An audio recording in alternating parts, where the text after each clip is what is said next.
Ne vous inquiétez de rien, peuple de Dieu. Vous savez, il y en a parmi ceux qui se disent enfants du Seigneur.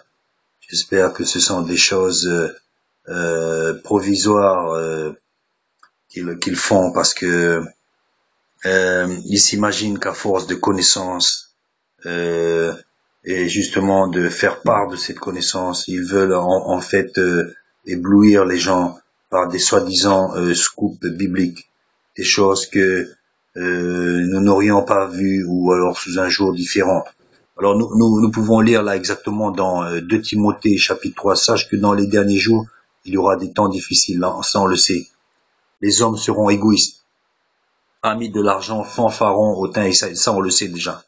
Blasphémateurs, irreligieux, insensibles, déloyaux, calomniateurs, intempérants, cruels, ennemis des gens de bien, traîtres, emportés, enflés d'orgueil, aimant le plaisir plus que Dieu, ayant l'apparence de la piété. C'est ça ce qui nous intéresse ce matin, l'apparence de la piété, mais reniant ce qui en fait la force. Éloigne-toi de ces hommes-là. Alors, qu'est-ce qu'ils essayent de faire, ces gens-là? C'est d'avoir des adeptes. Ils essaient d'avoir des adeptes. Vous voyez, même sur Facebook, ils aiment bien qu'on clique j'aime. J'aime.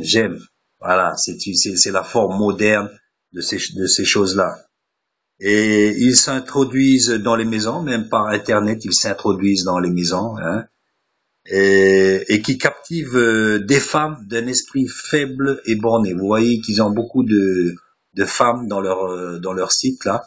Ils ont beaucoup de femmes, ils aiment se faire aduler, ils aiment tourner la parole d'une manière ou d'une autre pour essayer de l'enjoliver, de lui faire dire même ce qu'elle ne dit pas, mais pour être spectaculaire. Il faut que ça soit spectaculaire. Maintenant, de lire la Bible tranquille dans la maison, ça suffit pas. Donc, ils se font des films, ils essayent d'avoir des adeptes, ils essayent de se rendre intéressants.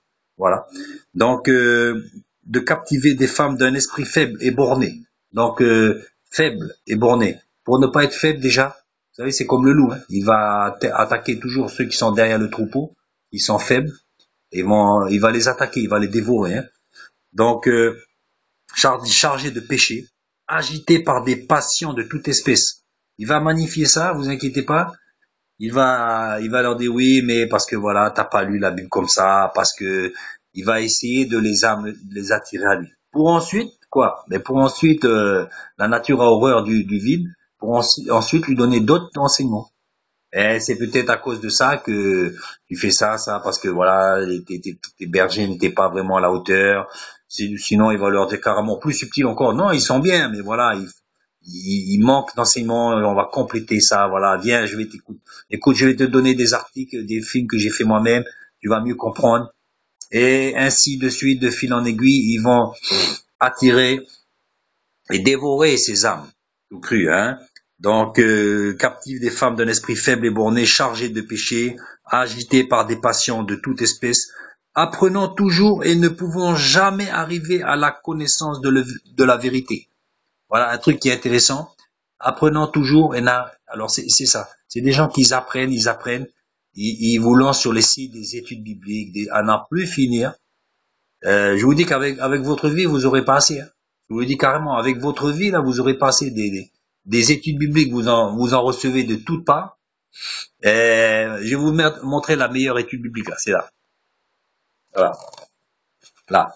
Là, vous êtes tout seul à la maison, là, ça c'est la meilleure étude biblique. Ne cherchez pas midi à 14 heures, n'écoutez pas Pierre, Paul, Jacques, hein. Voilà. Donc, on lit aussi dans Psaume 39, l'homme se promène comme une ombre, il s'agite vainement.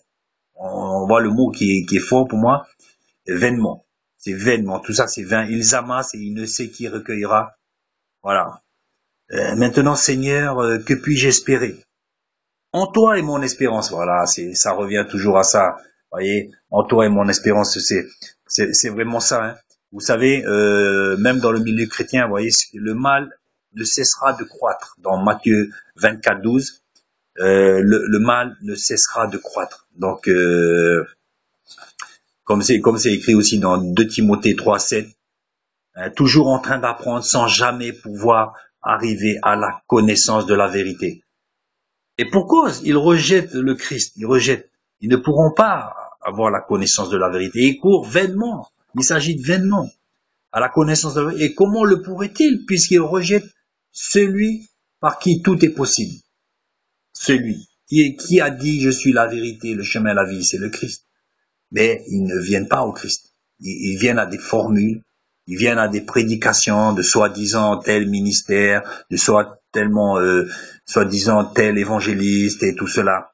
Ils ne font pas comme les chrétiens de Béret qui scrutent l'écriture à chaque fois et qui exercent leur pouvoir de critiquer et de juger si tel en est le cas. Vous savez, quand vous êtes imprégné de la Bible, tout ça, tout ce que vous pouvez entendre, c'est filtré. Tout ça est filtré dans la parole. Et vous avez un esprit clair et ouvert. Et vous voyez clairement toutes ces choses-là. Donc, ne soyez pas dupes.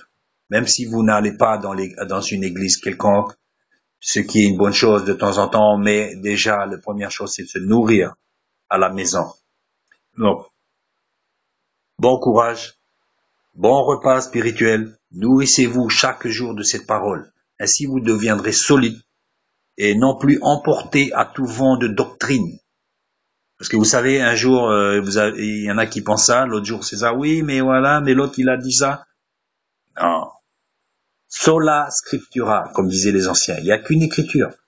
Mangez, mangez, mangez, imprégnez-vous de cette parole et vous serez solide. Voyez, vous n'avez besoin de rien, vous n'avez besoin que de la parole de Dieu. Vous avez besoin que du Christ comme sauveur. Amen.